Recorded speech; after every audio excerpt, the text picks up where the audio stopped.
আসসালামু আলাইকুম। আজকে আমরা ক্লাস 6 এর ম্যাথ দেখব। 114 পেজের অনুশীলনী 6.1। এটা একটা জ্যামিতিক চ্যাপ্টার, মানে জ্যামিতির অধ্যায়। তো এখানে তোমরা অনুশীলনী 6.1 সরাসরি চলে যাবা। প্রথমে এই অঙ্কটি দেখতে পাবা। তো এখানে বলছে দেখো যে ছবিটি লক্ষ্য করে এবং প্রশ্নগুলো উত্তর দাও। তো এই প্রশ্নটা বোঝার আগে দেখো এখানে কি আছে, লম্বা একটা সরল রেখা আছে এবং সরল রেখাতে তিনটা দেখতে পাচ্ছ দাগ দেওয়া আছে, ঠিক আছে? তো এই দাগ কখন দেওয়া হয়? সাধারণত রেখাংশ তৈরি করার সময় বা রেখাংশ বোঝানোর সময় এই দাগগুলো দেওয়া হয়। যেমন এখানে কয়টা আছে? এখানে হচ্ছে একটি সরল রেখা আছে, তাই না? কিন্তু আমি যখন এখানে একটি দাগ দিয়ে দিব, তার মানে এইটা একটা রেখাংশ, এই একটা রেখাংশ, আর বি, এই দুইটা হচ্ছে রেখাংশ তৈরি হয়ে গেল। আমি যখন এখানে দিব আর একটি দাগ, তখন তিনটি রেখাংশ তৈরি হয়ে গেল, ঠিক আছে? তো এখানে মূলত একটা প্রথমে সরল রেখা দেওয়া আছে, তারপরে তার কিছু রেখাংশ এখানে ভাগ করা আছে। তো এইটার উপর ভিত্তি করে আমাদের ক থেকে ঘ প্রশ্নের যে এটা অ্যান্সার করতে হবে, ঠিক আছে? তো প্রথমে বলছে দেখো যে চিত্রের বিন্দু তিনটি দিয়ে কয়টি ভিন্ন রেখাংশের নাম করা যায়? তাহলে তিনটি চিত্র দিয়ে, যেহেতু উপরে তিনটি রেখাংশ আছে, অবশ্যই তাহলে তিনটা নাম করা যাবে, ঠিক আছে? নামগুলো কি কি? তো আমরা লিখতে পারি যে ক লিখলাম, ঠিক আছে? তাহলে তিনটি রেখাংশের নাম সেগুলা কি কি? তো প্রথমে আছে কি, 1 নাম্বার, ঠিক আছে? সেটা হচ্ছে এ বি রেখাংশ, মানে এই যে এখান থেকে, ঠিক আছে, এই যে এখান থেকে এই পর্যন্ত এ বি রেখাংশ, ঠিক আছে, এখান থেকে এই পর্যন্ত। তারপরে 2 নম্বরে আমরা লিখতে পারি যে কি, বি সি রেখাংশ, মানে যে বি থেকে সি পর্যন্ত এতটুকু। এবার আমরা লিখতে পারি যে কি, এ থেকে সি রেখাংশ, ঠিক আছে? 3 নাম্বার, এ থেকে সি রেখাংশ। ওকে, এটা ক গেল। এবার খ, খতে বলতেছে দেখো চিত্রের বিন্দু তিনটি দিয়ে কয়টি ভিন্ন রেখার নাম করা যায়, ঠিক আছে? কয়টি ভিন্ন রেখার নাম করা যায়? তো তিনটি, মানে এখানে বলে দিয়েছে তিনটি দিয়ে কয়টি ভিন্ন রেখার নাম করা যায়। অবশ্যই তিনটি ভিন্ন রেখার নাম করা যাবে, সেম একই জিনিস। তো লিখতে পারো কি, যে নামগুলো হলো, ঠিক আছে? এখানে দিতে পারো প্রথমটা হচ্ছে কি, এ সি, ঠিক আছে, এ সি। তারপরে দ্বিতীয়টা লিখতে পারো এ বি। তৃতীয়টা, 3 নাম্বার যেটা, সেটা হচ্ছে বিসি, ঠিক আছে? আর বুঝতে পেরেছো? এটা হচ্ছে খ গেল। এবার গ নাম্বার যেটা, গতে বলতেছে চিত্রের বিন্দু তিনটি দিয়ে কয়টি রশ্মির নাম করা যায়? মানে তিনটি বিন্দু দিয়ে, উপরে যে তিনটি বিন্দু ছিল, এই তিনটি বিন্দু দিয়ে কয়টি নাম করা যায়? তো এখানে আমরা ছবিটিতে চলে যাব, তাহলে আমাদের বুঝতে সুবিধা হবে। তিনটি নাম করা যায়, প্রথমে দেখি আমরা এখানে গ লিখলাম। তো তিনটি রশ্মি দিয়ে 6টি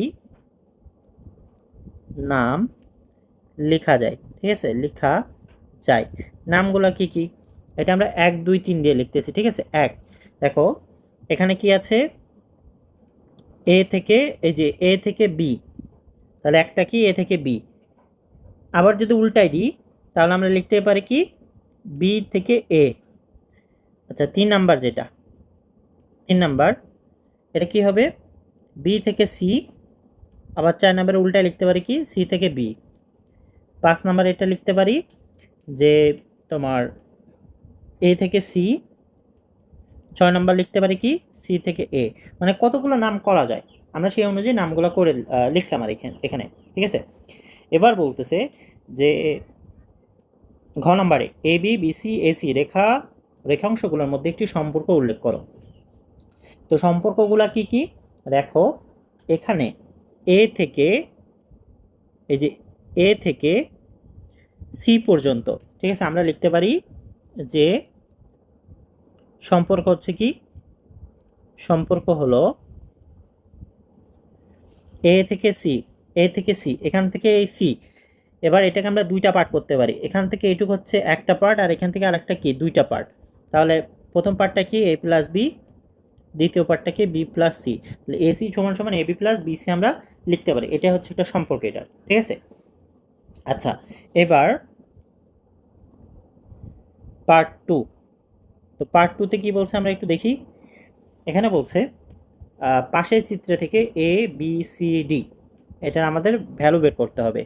এই যে এর মান, বির মান, সির মান, ডির মান, এই চারটার ভ্যালু বের করতে হবে, ঠিক আছে। তো ভ্যালু বের করার জন্য আগে আমাদেরকে বিপ্রতীপ কোণ সম্পর্কে ধারণা নিতে হবে। বিপ্রতীপ কোণ, বিপ্রতীপ কোণ হচ্ছে একটি কোণের বিপরীতে যে কোণ থাকে, ঠিক আছে, সেটা একই কি করতে হবে, একই তোমার সরলরেখা দিয়ে যখন আরেকটা ছেদ করে যায় তখন সেটাকে বিপ্রতীপ কোণ তৈরি করে। তখন যেমন দেখো দুটি সরলরেখা, এটা এটা হচ্ছে এ বি, এটা কি সি ডি, এই দুটো সরলরেখা ও বিন্দুতে এসে কী করেছে, মিলিত হয়েছে, ঠিক আছে। এখন এখানে এখানে যদি 50 হয় এটাও কী হবে, এই পাশটাও হবে 50, এখানে যদি 60 হয় এই পাশ হবেও 60। এবার এই কোণের এই পাশের কোণের এই পাশের কোণের বিপ্রতীপ কোণ হচ্ছে এইটা, আর এই পাশের বিপ্রতীপ কোণ হচ্ছে কি উপরেরটা, ঠিক আছে। তার মানে সির বিপ্রতীপ কোণ কোনটা, এই যে এইটা, সির বিপ্রতীপ কোণ হচ্ছে এইটা, আর তোমার সির বিপ্রতীপ কোণ হচ্ছে এইটা, যে এখানে আমি একটু দেখাই এইটা, ঠিক আছে। আবার বির বিপ্রতীপ কোণ কোনটা, এইটা। আচ্ছা, আর এর বিপরীত কোণটা কোন হচ্ছে ডি, ঠিক আছে। তাহলে বুঝতে পারছো কি, অর্থাৎ বির বিপ্রতীপ কোণ 30 ডিগ্রি, সির বিপ্রতীপ কোণ হচ্ছে 30 ডিগ্রি, তাহলে এর কত হবে এটা আমাদেরকে মূলত এখানে বের করতে হবে, ঠিক আছে। তো এখানে 2 নাম্বার আমরা লিখলাম এর ভ্যালু কত, ঠিক আছে। তো এটা বের করার জন্য আগে আমাদেরকে লিখতে হবে যে বি এর বিপ্রতীপ বিপ্রতীপ কোণ কত, 30। এই যে উপরে যেটা আমরা দেখলাম বির বিপ্রতীপ কোণ কত, বির বিপ্রতীপ কোণ হচ্ছে 30। এই যে বির বিপ্রতীপ কত কত 30। আচ্ছা, তাহলে সি এর বিপ্রতীপ কোণ কত হবে, এটাও 30 হবে। তাহলে এ আর ডি আমরা কিভাবে বের করব, তো আমরা জানি দেখো উপরের এই যে এই কোণটা, এই কোণটা আর এই কোণটা, উপরে যে তিনটা কোণ আছে বি এ এবং 30, এই তিনটা মিলে কি হবে, এই তিনটা মিলে হবে হচ্ছে 180 বা 1 সমকোণ, ঠিক আছে। তো আমরা লিখতে পারি যে, বা এখানে দিতে পারি যে এখন লিখব কি কোণ বি প্লাস এ প্লাস 30 ডিগ্রি সমান সমান কত, 180 বা 1 সমকোণ, ঠিক আছে, 1 সমকোণ। ওকে, এবার বির মানটা আমরা জানি, বির মান কত 30, এর মান কত 30। আচ্ছা, সির মানটা হচ্ছে 30, এর মানটা কিন্তু আমরা জানি না, ঠিক আছে।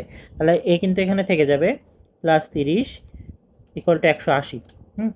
এবার দেখো এখানে এ থাকছে আর 180 থেকে কত বাদ যাবে, 60 বাদ যাবে। এর পরবর্তী যে লাইনটা সেটা হচ্ছে এর মান কত হচ্ছে 120। এবার দেখো এর বিপ্রতীপ কোণ আমি কোনটা বলেছিলাম, এর বিপ্রতীপ কোণ হচ্ছে ডি বলেছিলাম। তার মানে এর মান যদি 120 হয়, 120 হয়, তাহলে ডির মানও কত হবে 120, রাইট। তাহলে আমরা এখানে লিখতে পারি কি নতুন করে, যে অতএব এ এর বিপ্রতীপ কোণ কি ডি বা 120, ঠিক আছে। তাহলে এখানে এ বি সি ডির মান তো আমরা পাইলাম, তাই না। অতএব এ বি সি ডি এর মান কত 120, ডির মান কত 120, বির মান কত 30, সির মান কত 30, ঠিক আছে। আচ্ছা, 2 নাম্বারটা আমরা সলভ করলাম। এবার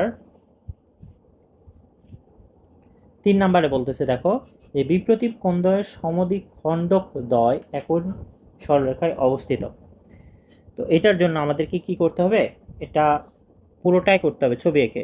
বিপ্রতীপ কোণদ্বয়ের সমদ্বিখণ্ডক দ্বয় একই সরলরেখায় অবস্থিত, মানে হচ্ছে আগে আমাদের ছবি এঁকে নিতে হবে, ঠিক আছে।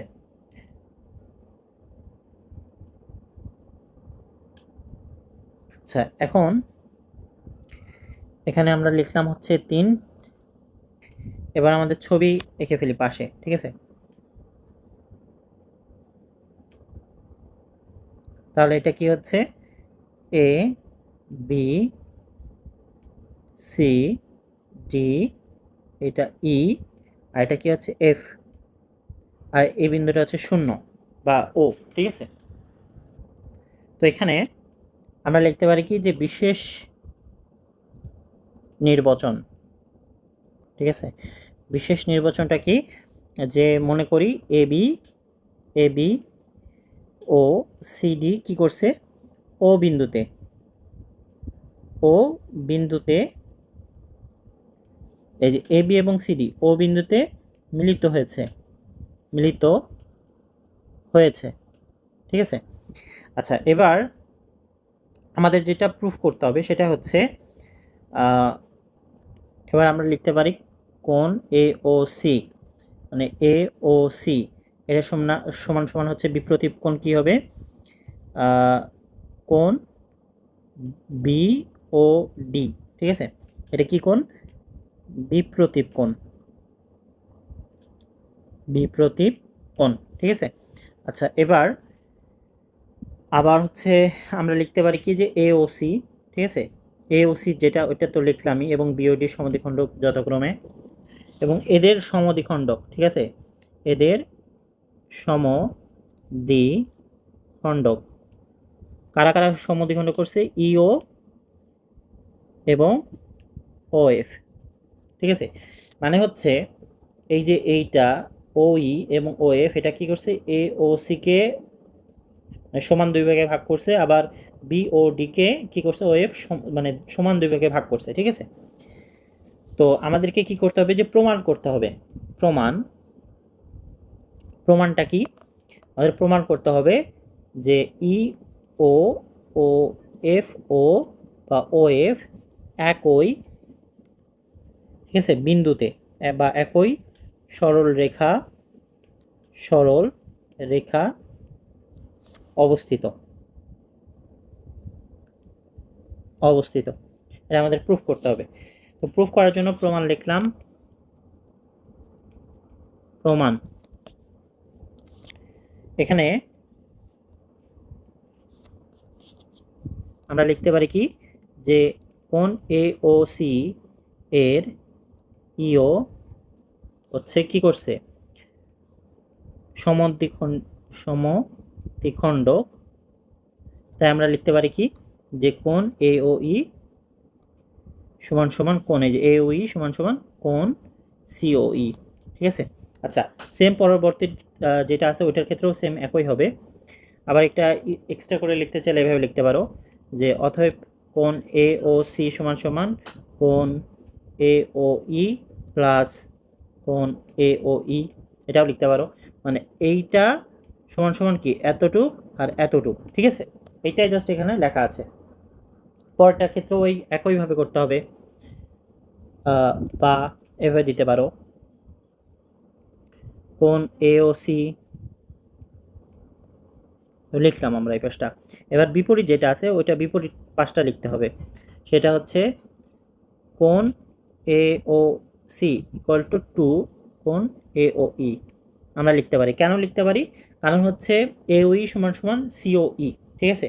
এই জন্য এ ও ই দুইটা আমরা চাইলে নিতে পারি, এ ও সি সমান সমান। আচ্ছা, এবার কোণ এ ও সি সমান সমান কি করতে পারে, ডি ও বি নিতে পারি, ঠিক আছে? কারণ বিপ্রতীপ কোণদ্বয় পরস্পর সমান। এখানে দেখো এই যে এই পাশের এইটুকের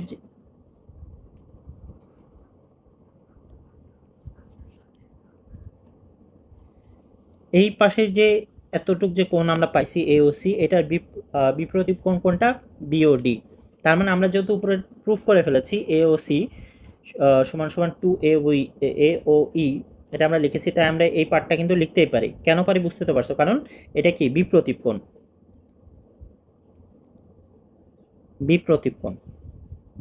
বিপ্রতীপ কোণ, ঠিক আছে?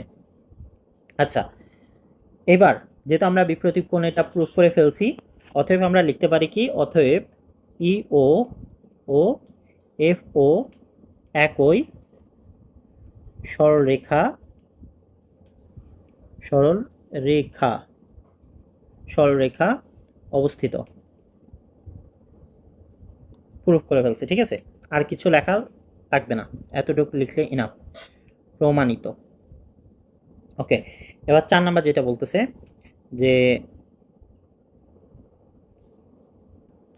এবার 4 নাম্বার যেটা দেখতে পাচ্ছ এখানে বলতেছে যে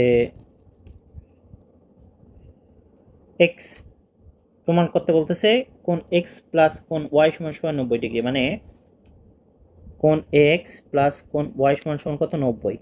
তো এটার জন্য আমাদেরকে প্রমাণ করতে হবে, ঠিক আছে। তো 4 নাম্বার লিখলাম। তো এখানে কি করতে হবে, প্রমাণ করতে হবে কি, যে কোণ এক্স প্লাস কোণ ওয়াই সমান সমান কত, 90 ডিগ্রি, ঠিক আছে। তো আমরা এখানে লিখতে পারি কি, যে এই পুরোটা সমান সমান কত, এক সমকোণ বা 180 ডিগ্রি, পুরোটা সমান সমান, ঠিক আছে।